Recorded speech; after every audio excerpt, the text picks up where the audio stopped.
ખબરોમાં આગળ વધીએ સુરતની વાત કરવામાં આવે તો મનપાની કપૂર ખરીદીની દરખાસ્ત હવે વિવાદમાં આવી છે। બજારમાં જ્યાં ઉચ્ચ ગુણવત્તાવાળું કપૂર અંદાજે ₹1500 પ્રતિ કિલોના ભાવે ઉપલબ્ધ હોવાનું વેપારીઓ જણાવી રહ્યા છે, ત્યાં મનપાએ 3530 પ્રતિ કિલોના દરે ખરીદી મંજૂરી કરી હોવાના આરોપો સામે આવ્યા।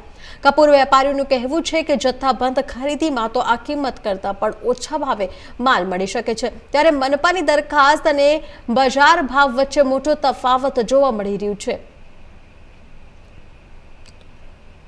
મહાનગરપાલિકામાં છેલ્લા 5 વર્ષથી ભારતીય જનતા પાર્ટીનું શાસન એક ખાનગી પેઢીની જેમ ચાલ્યું છે અને ભારતીય જનતા પાર્ટી નહીં પરંતુ ભ્રષ્ટાચારી જનતા પાર્ટી તરીકે જેણે કાર્યરત તરીકે કામ કર્યું છે। માર્ચ મહિનામાં સામાન્ય સભા હોય કે સુરત મહાનગરપાલિકાની જે વિવિધ સમિતિઓ છે, સ્થાયી સમિતિઓ, ગટર સમિતિઓ, પાણી સમિતિઓ, તમામ સમિતિઓના કામો અને એમાં પણ એજન્ડા સિવાયના જે વધારાના કામો આવ્યા છે તમામમાં ભ્રષ્ટાચાર સિવાય બીજું કંઈ નકરું થયું નથી।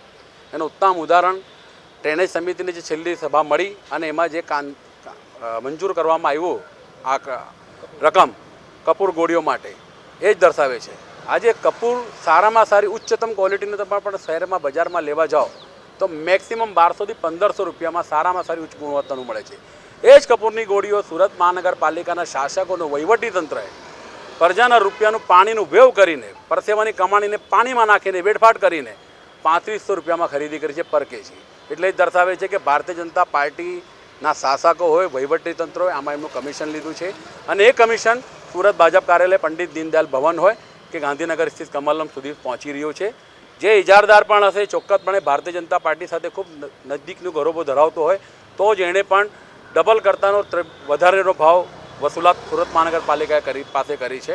આ તબક્કે એટલું જ કહીશ કે સુરત પરની પ્રજા ખૂબ જાગૃત થઈ ગઈ છે, આમના શાસનથી ત્રસ્ત થઈ ગઈ છે ને આમના ભ્રષ્ટાચારના એક દાખલાઓ ઘણા સામે આવ્યા છે આખા 5 વર્ષ દરમિયાન। આ વખતે જે 31 વર્ષ એમનું સતત શાસન ચાલી રહ્યું છે મનપામાં, આ વખતે એમને શાસન ટકાવવા માટે 9 નેજા પાણી યાદ આવશે એ ચોક્કસ છે। હવે જો કપૂરની અંદર છે ને 3 પ્રકારના કપૂર આવે, જેમાં જનરલી ગોળીવાળું કપૂર છે આપણે સળગાવવા માટે યુઝ કરીએ છીએ। પછી એના કરતાં સારું જે કપૂર આવે ભીમસેની કપૂર આવે, એના મિડલનું દેશી કપૂર આવે। દેશી કપૂર જનરલી ઓછું ચાલે, એમાં સુગંધ વધારે હોય, ખાલી સુગંધ માટે સ્પેશિયલ યુઝ કરે। એના કરતાં બધામાં સારામાં સારી ક્વોલિટીનો કપૂર જે કહેવાય ભીમસેની કપૂર કહેવાય। જે કપૂર 100% પ્યોર આવે, જેની અંદર કોઈ પણ પ્રકારની ભેળસેળ આવતી નથી, એ પ્રકારનું કપૂર છે। અને આપણે ગોળીવાળી કપૂરની વાત કરીએ તો એ કપૂર આવે છે 20% વેક્સ મિક્સ આવે એની અંદર, એના માટે ગોળી બને, એના લીધે મિક્સ આવે છે। અને બંનેની આપણે પ્રાઇસની જો વાત કરીએ તો પ્રાઇસમાં ગોળીવાળું કપૂર છે સારામાં સારી ક્વોલિટીનું 1200 રૂપિયા કિલો આવે અને ભીમસેની કપૂર છે જે બધા કરતાં ઊંચી ગુણવત્તાવાળું કપૂર છે એ કપૂરનો ભાવ હમણાં માર્કેટમાં 1500 રૂપિયા રેગ્યુલરલી કિલોમાં ચાલે અને કોઈ વધારે ક્વોન્ટિટીમાં લે તો અમે એને ઓછું પણ કરી દઈએ છીએ। અને ગોળીવાળું કપૂરની આપણે વાત કરીએ તો એમાં જે 1200 રૂપિયા છે સારામાં સારી ક્વોલિટીનો છે અને એના કરતાં નીચી ક્વોલિટી પણ માર્કેટમાં ઘણી બધી અવેલેબલ છે, 700 રૂપિયા, 800 રૂપિયા, 1000 રૂપિયા